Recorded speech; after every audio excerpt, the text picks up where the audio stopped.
Nếu bây giờ nhôm sầm mệt cái muối đài ở ban sầm mệt chứ nhôm tài nghềประติកម្មហើយអារម្មណ៍របស់ខ្ញុំក៏វាងាយខឹងដូចគ្នាមុំម៉ៅក៏ច្រើនដាច់ក្បាលដាច់កតុយខុសរបៀបមុននឹងធ្វើអីមួយហ្នឹងអត់ចេះគិតអីច្រើនទេកតេខុសតែរបៀបមកសំណួរសួរថាតើនេះមិនមែនជាអារម្មណ៍របស់មនុស្សឆៅឆៅអញ្ចឹងមុននឹងយើងចូលទៅដល់ដំណោះស្រាយមួយហ្នឹងយើងមកដឹងបន្ថែមពីអត្តន័យនៃចរិតមនុស្សឆៅឆៅជាមុនសិនអញ្ចឹងមនុស្សឆៅឆៅមិនធម្មតាគាត់ងាយខឹងទេប៉ុន្តែ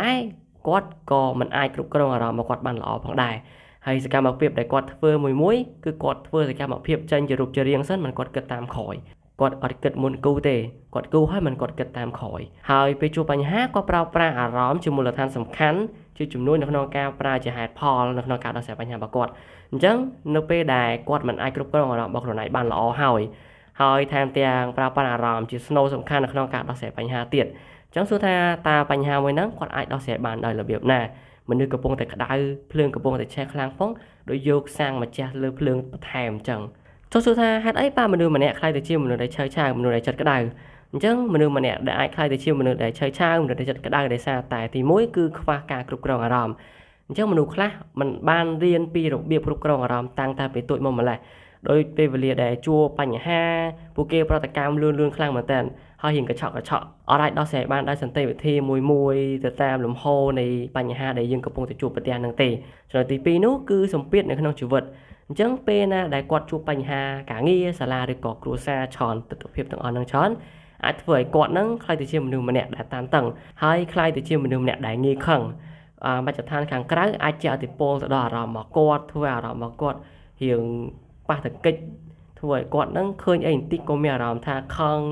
ឃើញអីបន្តិចក៏មានអារម្មណ៍ថាមួម៉ៅនៅក្នុងខ្លួនអីចឹងទៅចំណុចទី3គឺបទពិសោធន៍អតីតកាលមនុស្សដែលធ្លាប់តែរងការជិះចាប់ឬក៏មិនបានយល់ពីអារម្មណ៍របស់ខ្លួនឯងក៏អាចបង្ហាញពីអាការខឹងសម្បានឹងច្រើនផងដែរហើយចំណុចទី4វិញគឺបុគ្គលិកលក្ខណៈអញ្ចឹងមនុស្សខ្លះមានចរិតរហ័សរហួនសកម្មភាពឬក៏ប្រតិបត្តិការផ្សេងគាត់ធ្វើលឿនមែនតើតែបើសិនជាគ្រប់គ្រងអត់បានល្អទេវាអាចក្លាយទៅជាសកម្មភាពមួយដែលមនុស្សឆេះឆាវគាត់តែងតែធ្វ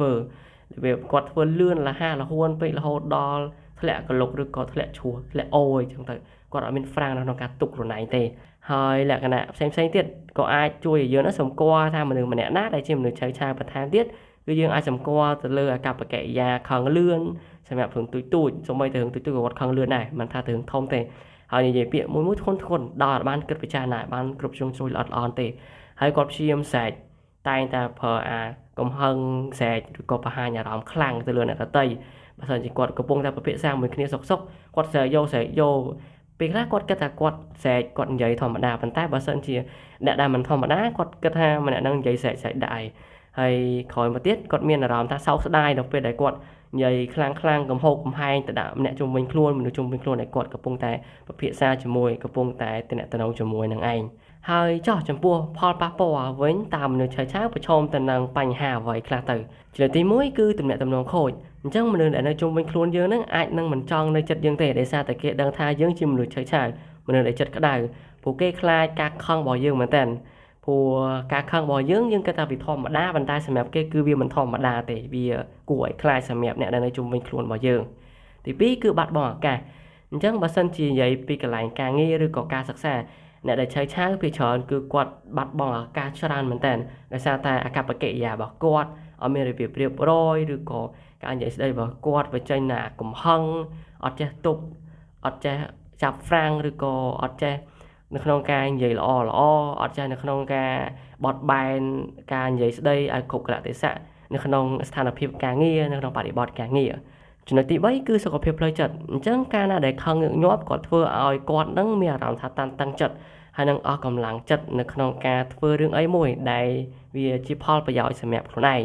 ចំណុចទី4វិញគឺសោកសៅហើយនឹងស្ដាយក្រោយដោយតែខ្ញុំនិយាយមិញហ្នឹងចឹងពេលណាដែលគាត់និយាយកំហុសកំហែងឬក៏ខឹងទៅអ្នកជុំវិញខ្លួនគាត់និយាយស្រែកឬក៏និយាយពាក្យស្ដីណាមួយដែលវាមិនសមរម្យឬក៏វាអត់គប្បីទៅលើអ្នកជុំវិញខ្លួនរបស់គាត់នឹងមានអារម្មណ៍ថាស្ដាយក្រោយនៃសកម្មភាពឬក៏អីដែលគាត់បានធ្វើបាននិយាយទៅកាន់អ្នកជុំវិញខ្លួនរបស់គាត់ដែរអញ្ចឹងចំពោះឧទាហរណ៍ជាក់ស្ដែងហ្មងបើសិនជាមិត្តម្នាក់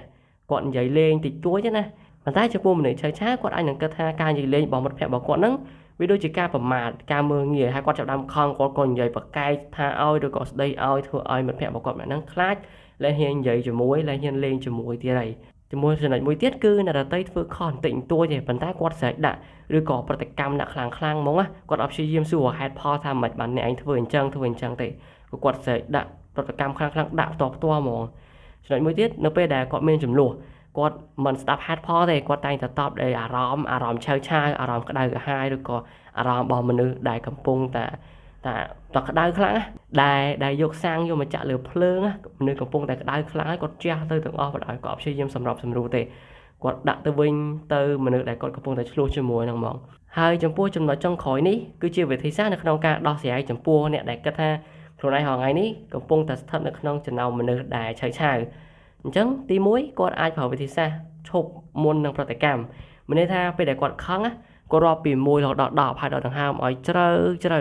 ព្រោះពី1ដល់10ហ្នឹងខ្ញុំគិតថាយ៉ាងហោចណាស់ក៏យើងរកចលុចពេលវេលាណាមួយនៅក្នុងចំណោមពី1ទៅ10 second ហ្នឹង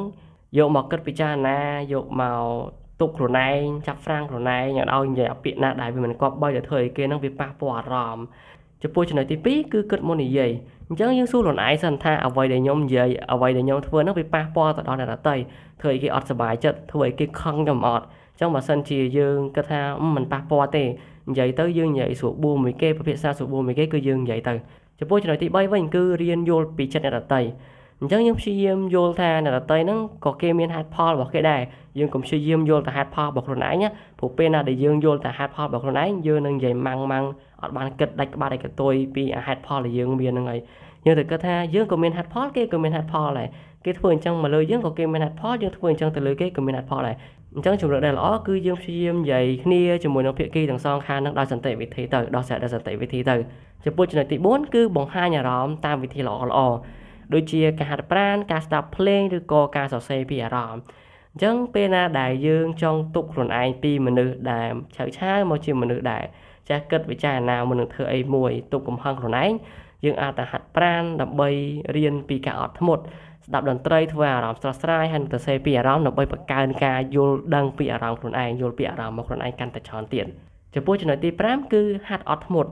អញ្ចឹងការហាត់អត់ធ្មត់ក៏ជាគន្លឹះសំខាន់ធំដែរចំពោះមនុស្សដែលឆៅឆាវព្រោះពេលដែលយើងចេះអត់ធ្មត់យើងទប់ខ្លួនឯងជាប់យើងនឹងឡើងខ្លាយទៅជាមនុស្សដែលឆៅឆាវហ្មងបើសិនជាករណីដែលយើងខ្លាំងនៅក្នុងការ control ខ្លាំងនៅក្នុងការគ្រប់គ្រងអារម្មណ៍ខ្លួនឯងគ្រប់គ្រងចិត្តខ្លួនឯងអញ្ចឹងយើងនឹងបាយចំពោះមនុស្សដែលឆៅឆាវហើយយើងនឹងឡើងខ្លាយទៅជាមនុស្សឆៅឆាវវិញហើយជាចុងក្រោយខ្ញុំចង់និយាយប្រាប់ទាំងអស់គ្នាថាទោះបីជាយើងដឹងថាឥឡូវហ្នឹងយើងគឺជាមនុស្សម្នាក់ដែលឆៅឆាវ